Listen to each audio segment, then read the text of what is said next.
എനിക്ക് cake decorate ചെയ്യാൻ ഭയങ്കര ഇഷ്ടമാണ്. ഇപ്പോൾ കുറേ ദിവസമായി കേക്കൊക്കെ ഉണ്ടാക്കിയെടുത്തിട്ട്. അപ്പോൾ യൂട്യൂബിൽ 1K ആയിട്ട് വേണം നല്ലൊരു അടിപൊളി കേക്ക് തന്നെ ഉണ്ടാക്കിയെടുക്കാൻ പറഞ്ഞ് കുറേ ദിവസമായി വെയിറ്റ് ചെയ്ത് തുടങ്ങിയിട്ട് കേട്ടോ. അങ്ങനെ യൂട്യൂബിൽ 1K ആയിട്ട് ഇപ്പോൾ കുറച്ച് ദിവസമൊക്കെ ആയി. അന്ന് തന്നെ ഉണ്ടാക്കാനൊന്നും പറ്റിയില്ല കേക്ക്.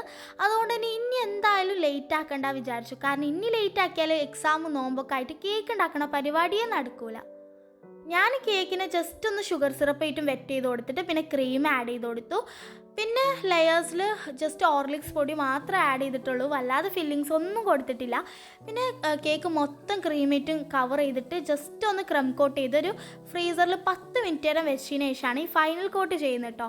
ഫൈനൽ കോട്ടൊക്കെ ചെയ്തതിന് ശേഷം ബാക്കിയുള്ള ക്രീമുക്ക് കുറച്ച് കളർ ആഡ് ചെയ്ത് കൊടുത്തു. പിങ്ക് കളറാണ് ആഡ് ചെയ്തത്. എന്നിട്ട് 1mm നോസിൽ വെച്ചിട്ട് ഫ്ലവേഴ്സ് മേലെ വരച്ചു കൊടുത്തു കേട്ടോ. അങ്ങനെ ഒരു സിമ്പിൾ ഡെക്കറേഷനാണ് ഈ ഒരു കേക്കിന് കൊടുത്തിട്ടുള്ളത്. അപ്പോൾ നിങ്ങൾക്ക് ഇഷ്ടമായെന്ന് പറയും. അപ്പോൾ ഏതായാലും അടുത്ത വീഡിയോയിൽ കാണാം. ബൈ.